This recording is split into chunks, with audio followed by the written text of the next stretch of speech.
Hello, this is Kathleen McKee of Oleans.com, Machine Embroidery Art. This is a new playlist I have created for more advanced digitizers who want to bring their designs up to the next level.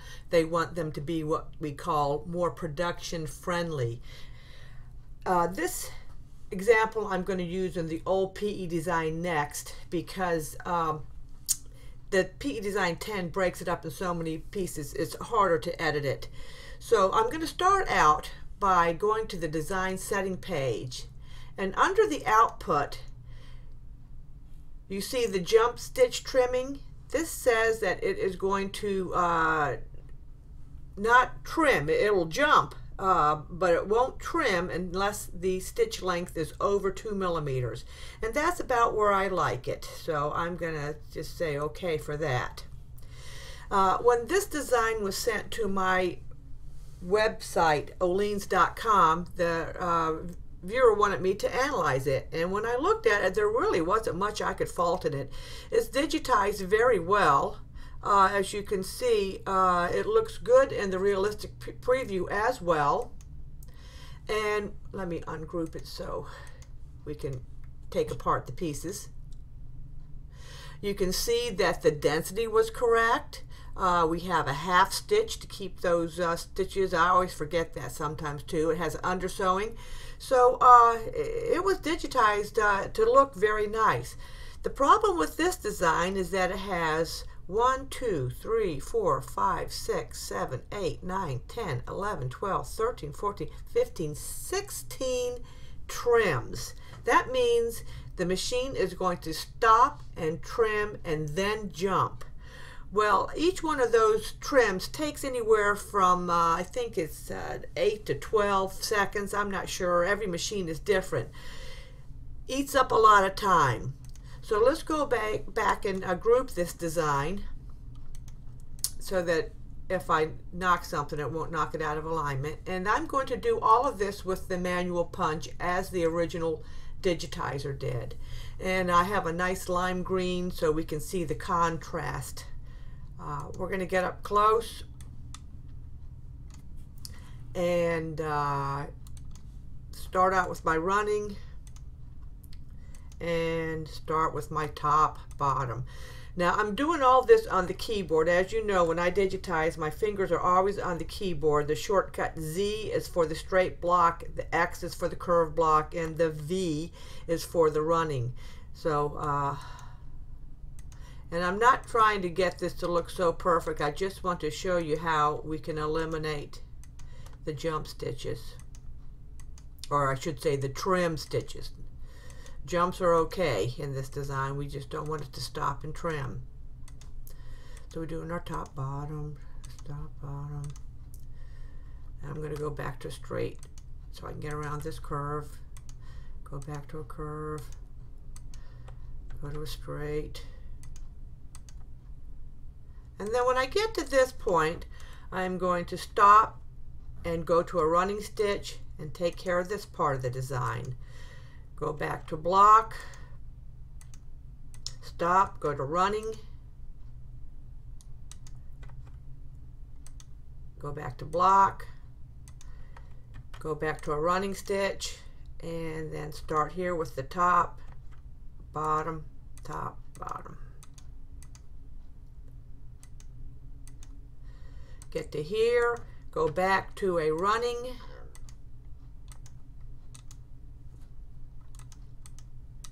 take care of this area here, go to a block, go to a running, top, okay, go back to a block,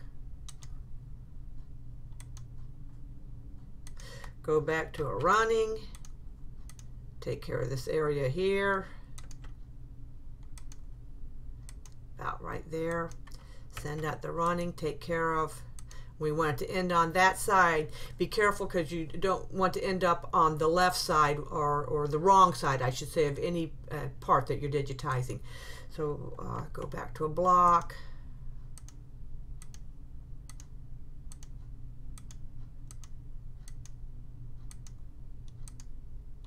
Go to running, and let me see. I want to, if I start here, top, okay, that's where I want to be. So I'm going to start here. So my top will be my bottom, and my bottom will be my top.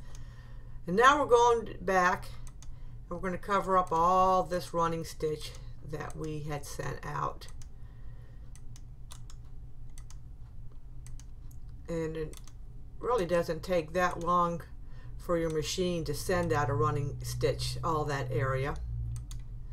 Now we're going to send out, I want to end up on the bottom, so send out my runner, so that I'll start there. That'll be my top, that'll be my bottom. Go back to a curve.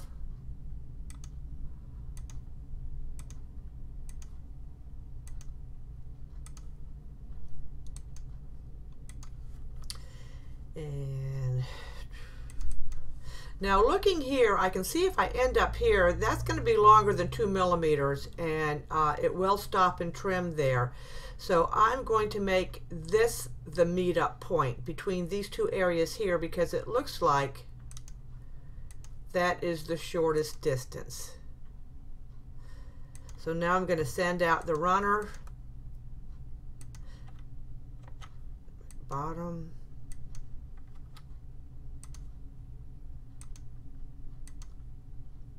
and end up double click. So now we're going to send out a runner here,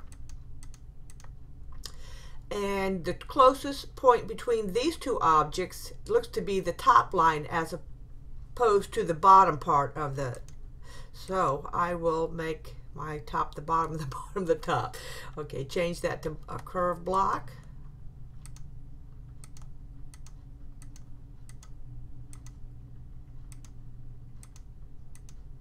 Double click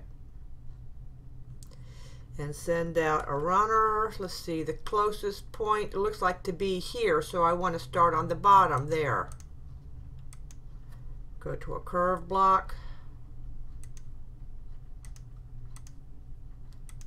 double click, and then I can start my next section there.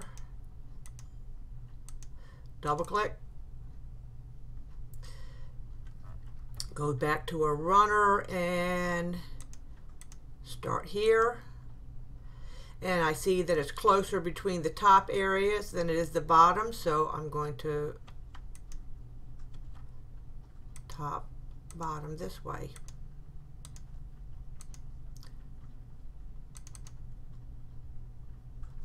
And send out my runner.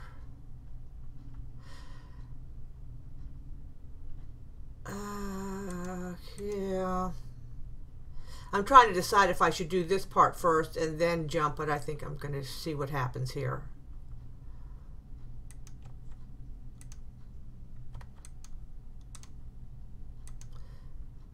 Double click, send out a runner, and this looks like the shortest spot, so I'm going to do my top, bottom, top, bottom.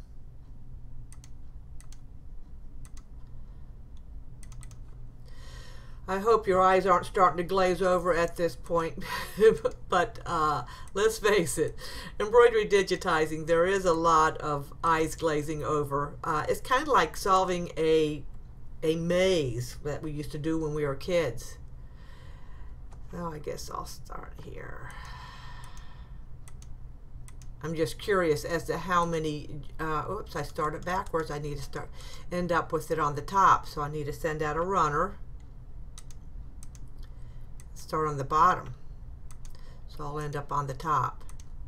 So you always have to be thinking about pathing, where your machine's going to be stopping. Double click. Where your machine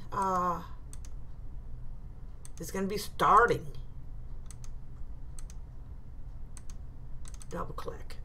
All right. I'm now going to select under the sewing order the objects and select objects so that I can group them. I want to show you what was 16 stops and trims is now down to 1, 2, 3. So I want all of you advanced digitizers to always keep that in mind, because these commercial embroiderers, they don't want their machines stopping or trimming, and they especially don't want thread breaks. So good luck with that, and let me know how y'all are doing.